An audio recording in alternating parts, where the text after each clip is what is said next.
There are portions of that take place in Japan. Very small portions. Okay. Very small. There's a moment in the trailer where you saw him walking down that red hallway, and that all those strippers were murdered. That's in Japan, but then he flies to Seattle immediately. Oh. So you're just like, all right, why are we here? Yeah, it's like, see, it takes place in Japan, guys. No, not at all.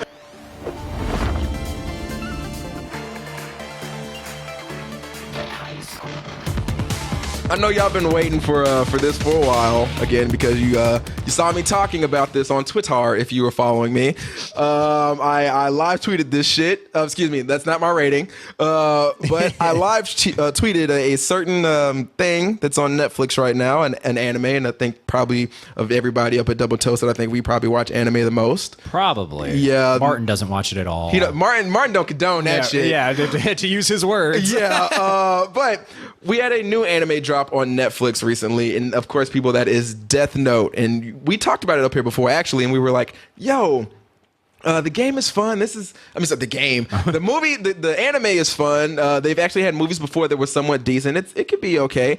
And then we saw the trailer, and we said, okay, it's still good. It's still good. Shall we begin? Oh, show boy. Oh, Godspeed, Spider-Man.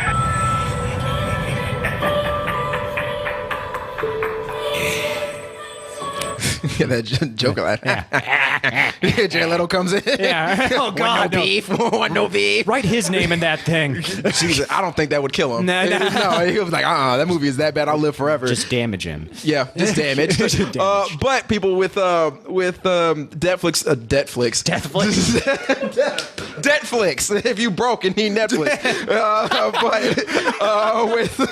with Netflix releasing this new Death Note movie. First off, one of the big things people noticed was, wait a second, the people playing these characters are not Japanese. They are not. Yeah, and obviously we've had some issues with certain things coming out recently. Things like Ghost in the Shell. Mm-hmm. And what was another one? I forgot. Oh, what was the one that came out with, was it 21 with Kevin Spacey? Oh, I was going to say Dragon Ball Evolution also. Dragon Ball, yeah, you keep going. Asians ain't getting represented right in media. Yeah, of course, and what's the last one? Iron Fist. Oh, and the one that blew up on this show on the Sunday service, Doctor Strange. Oh, yeah. Yeah, I forgot about that one. But obviously, this being based on an anime, majority of the characters are either writing in Japanese, are Japanese, or Japanese, heavily Japanese influence. So one of the big things you notice is that these are not Japanese people. No. You have Nat Wolff from the Naked Brothers band playing, yes, that's a thing, Girts, playing Light. And then you have Lakeith, and make sure I remember that, Lakeith Stanfield, who I'm a big fan of. Here he is right here playing L. Don't let me do this man wrong. It's one of my favorite actors right now, who's in everything from Atlanta to Dope to that Snowden movie. Get Out. And what was it? Get Out. I thought you said Inside Out. I was like, well, he was in that. He was Bingo Bongo. Please don't kill me. He is one of those actors who has a ton of range. Yeah, he's been a hacker, a drug dealer, a drug user, just a gamut of roles, and just a black person being kidnapped. Yep. So yeah, he is in this movie right here is playing L, who is the main detective guy looking for Light as he goes through the whole Death Note thing, and he's like, all right, I got to figure out who this guy is, why is he killing these people, how is he killing these people, and I'm gonna catch this motherfucker. So with that, we jump into Death Note, and as you saw from my live tweet, the first thing I said was, wow, I thought I slipped in 50 Shades of Grey when I first turned this on, because it just started with a shot of Seattle. It's actually even in the trailer, if I can go back and find it for you guys. There's a shot of just Seattle. I was like, okay, so am I going to be in somebody's torture dungeon in a second, or what's going on here? But there it is right there, this piece of shit shot. I'm like, all right, yay, it's fun. But with this movie, it obviously gets more sinister. People start dying, deaths start happening, and it basically turns into chaos. Now, I'm going to start with the good things before I get into the bad things. The good things, the things I enjoyed about this movie, I feel like there were some cool shots. Okay. One of them was that shot of the apple that, again, was in the trailer. And for what they were trying to do, I feel like they captured, and this is going to sound wild for what I'm going to say after this, but I feel like they kind of captured the spirit of what Death Note is, but at the same time completely missing it. Okay. Yeah. Tonally, it seems pretty close to it just based off the trailer. Okay, here's the thing. Okay. And I tweeted this as well. This movie's tone is all over the goddamn place. Oh, okay. That's a shame. There's a moment where like it's a whole bunch of serious stuff happening. Like you see this one kid's, and I wish I could show you these things, but I can't because Netflix freaks the hell out when I take clips from them. But there's one kid with your boy Nat Wolff who's playing Light. He gets to write a note like, oh yeah, this is my first kill. I'm gonna see if this shit works. And this guy's head just gets taken off with a ladder. And I'm like, holy shit! Like, all right, this is getting good. I sit up. I'm like, okay, I appreciate this first death. It's kind of fun, kind of like Final Destination. Yeah. And you're like, wow, that was some like crazy serious shit. And then it turns into, so what can I do next? You're like, wait, what? He's like excited about it and shit like that. Oh. And then even when he first meets Willem Dafoe's character, I'm sorry if I butchered this name, Ryuk. Yeah. Willem Dafoe pops up and papers and shit are flying everywhere and all this other crazy stuff. And this son of a bitch here screams like the biggest hoe I've ever heard in my life. Yo, man, it was some shit like this. I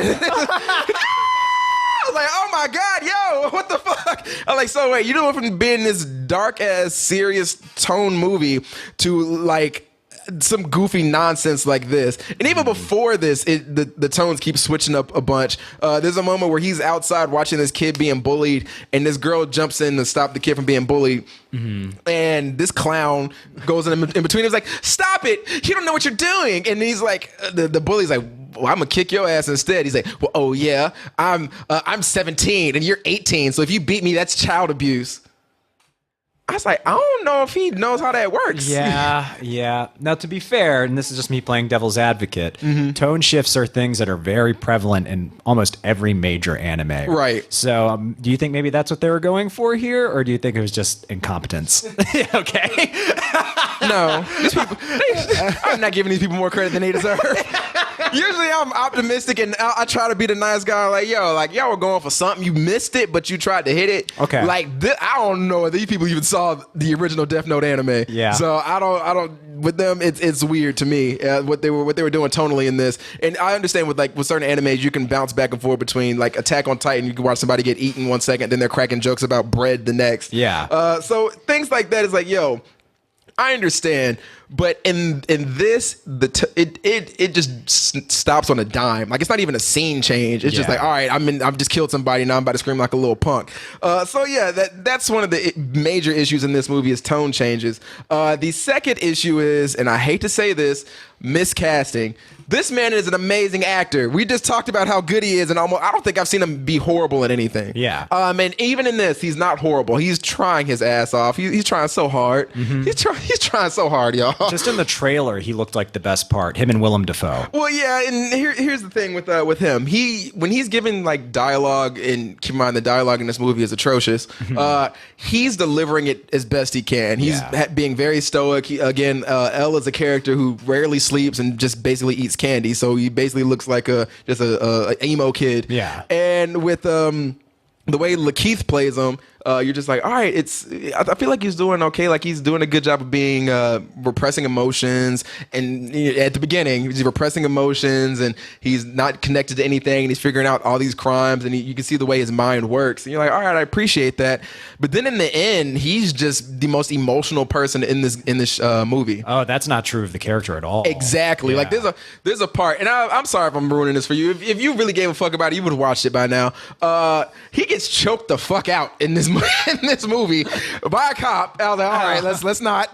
But he's getting choked out because he went to go murder somebody, and like he's chasing people. Even again, they show this in the trailer. He's chasing people through the streets and doing all these like car stunts and things where you're just like, okay, I don't know if you watched the anime or read the manga, but this guy isn't, this action star. But here you have him running 30 some odd miles an hour, chasing a light through the streets and sliding on cars like a goddamn goddamn cop. And keep in mind, they cut this part right here early because in the movie you see him slide off of the front of the hood. So he's like, no. Oh no. And then he gets up and keeps going. And again, there's a part in this chase scene right here where he's running on a bar in a diner, and you see him falling off of it, but the editor cut it like a second late, so you see his legs like go in the air. I was like, I sent him a tweet. I was like, yo, did you fall? Because it looked like you fell. I didn't get nothing back, but you fell. You must have fallen. So yeah. Like that's one of the big problems here, again, outside of the tone, is that this dialogue in this, it doesn't feel right at all. And one of the big things about Death Note, if you know anything about it, is the battle between Light and L. Both of them are supposed to be just these two basically psychopaths, and one decided to solve crime and be a kind of a good guy, and the other one decided to go out and kill people. In this one, it doesn't go like that. Light is basically this ditzy kid that doesn't know what he's doing, and you can see him kind of put pieces together near the end, but you feel like he's a blithering idiot throughout the whole movie. And then with L being the genius that he is at the beginning, for him getting so hyper emotional at the end, no matter what happens to him, it just feels weird. And again, that's one of those weird tone shifts that happens. But to go back and say something good, because I don't want to be negative Nancy up here, the deaths in this are dope. Okay, I'll give him that. It's Death Note, and I think you did a good job of that. You had the guy said getting his head lopped off by a ladder. You don't get to see this one. All you can do is get to see the aftermath of it. But you're like, all right, I guess it was a great party. I don't know what happened here. But then that's the anniversary party. That was the first night. We closed the bar down. Denise landing on her face over there. But yeah, like some of the actually majority of the dopes in here are pretty cool. Majority of the deaths in here are pretty cool, including this one right here. You don't get to see the full extent of everybody falling down, but you do get to see one person hit that ground, and it's interesting to say the least. So yeah, I appreciate everything they were trying to do with this movie. But overall, it's a more of a miss than it is hits. Lakeith Stanfield, again, he's trying, man. He's trying so hard. How is Willem Dafoe? Not great. He's just kind of phoning it in. He's just there. He's like, "Hi, you need a pen? Yeah. I like apples." like yo, man, that's good casting, but it sounds like he didn't give a shit, or they didn't give him anything to care about to try to do well. Yeah, like there wasn't a green suit or anything like that. He could be the Green Goblin. That's what they should have just did. I was like, all right, now this makes sense.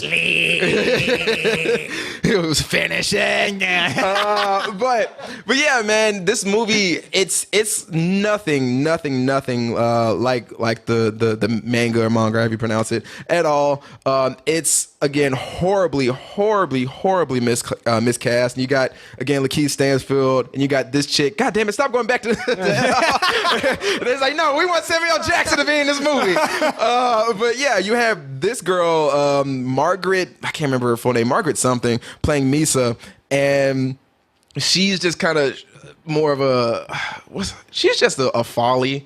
Like it's really such a miss, man. You guys, I think for two of your actors, Willem Dafoe and Lakeith Stanfield, you have these two actors that are usually, I'm not gonna say all the time great, but they are 99% of the time they're gonna give you a flawless performance and their best. But this, man, I just feel like these two people brought them down. Like Nat Wolff and Margaret just ruined everything they were trying to go for. And Willem Dafoe had, a decent character to voice and an iconic anime character. Yeah, Ryuk's a great character. Yeah, and so you're like, all right, and even the design of him is not that bad. It's usually in shadow, so you can't see a lot of it. But yeah, it's something to where you're just like, all right, why am I here? You feel like that. And this movie is only an hour and a half, but you still feel like, I hate my life. Why am I here? All my friends are dead. Pacing is slow in it. The pacing's not slow. It's just chaotic. Oh, okay. So like one moment you'll be in Seattle, and the next moment you'll be in Japan, and then you'll be back in Seattle, and then you'll be in a police station, and then here, then here, then here. So you're like, well, maybe no. It doesn't do like an anime does, where it makes sense. You're like, all right, I'm following this story now. I'm following this story. So there are portions of that take place in Japan. Very small portions. Okay. Very small. There's a moment in the trailer where you saw him walking down that red hallway, and that all those strippers were murdered. That's in Japan, but then he flies to Seattle immediately. Oh. So you're just like, all right, why are we here? Yeah. It's like, see, it takes place in Japan, guys. No, not at all. So yeah, people, If I had to give this a rating, and keep in mind this is based off of all the other things that Death Note has put out, including the anime and the movie that came out in, I believe, 2006.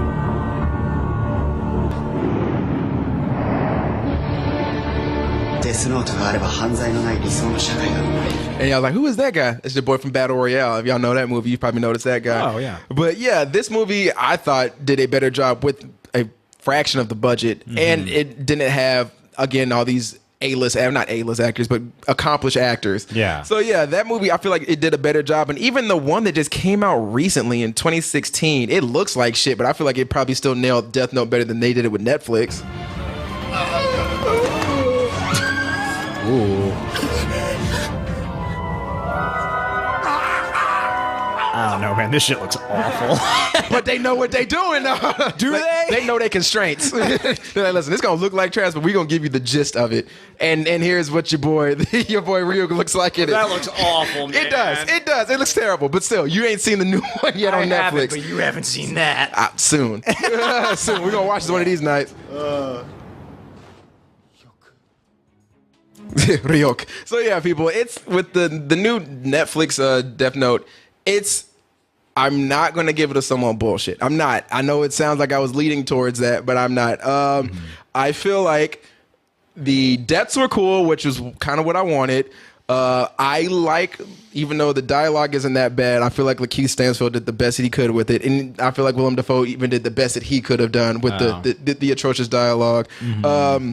The directing is all over the place. Nat Wolff and Margaret, whatever your name is, are both garbage. But for overall, I liked a lot of the shots in the movie. I liked the look of it, even though it was really chaotic in some points. So I'd give it a rental. I think it's where it should be. If this would have come out in the theaters, I would have given this like a fuck you. Oh damn! But like it's where it should be. It didn't cost me a dime to watch it. I feel like I said, they tried to get what Death Note was, even though they completely missed it.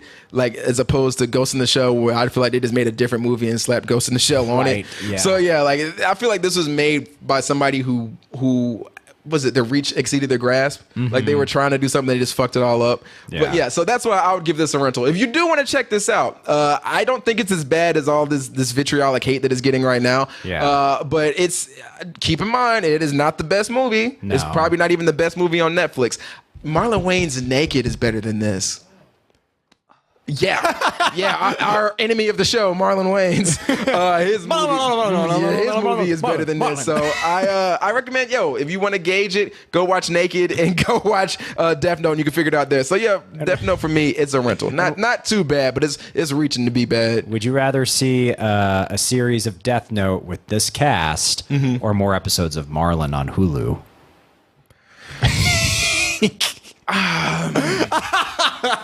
More episodes of Marlon on Hulu. Man, here's the thing. Okay.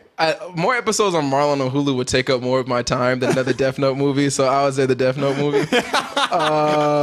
The people in the chat right now, he lying. He ain't watched this shit. I watched this shit. I watched this shit, and I promise you. And keep in mind, here's another thing too.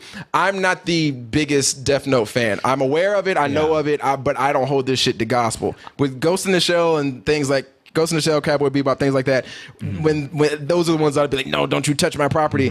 But with this one, it's just like, all right, like I know y'all were going for something, you missed it. I don't hold this shit as gospel, so I'm not that attached to it. So yeah, that's why I would say it's a rental. If you don't have any attachment to Death Note, it's a rental. But if you hold Death Note as holy writ, you better stay the fuck away from this. Yeah, I'm the same way with Death Note. I really like it until the conflict between L and Light is resolved, and then the show keeps going after that. And your part of you is like, why? This was the driving force of the show, so I don't get why it's even still going on. So I'm like, on the show. Well, hey, I'll let you know. They teased the sequel. Oh. So we might get Death Note 2, Electric Boogaloo. It was just called Death Note. DEF. DEF Note. That was by Russell Simmons. Death Note, everybody. Like, Jesus. So yeah, people, there you go. Death Note is not, again, it's not as bad as people are saying it is. Again, if you don't have any connection to the anime, if you love the anime or the manga, stay the fuck away. Yeah. But if you're just going treating it like a new IP or just a poorly, I'm not going to say poorly made, but just a a shoddy attempt at a movie, it's not that bad. It's a run. It's where it should be. Thank God you came out on Netflix. If I would have paid money to see this, I had to see this with other people in the theater, I would have been mad. Dark Tower. Dark.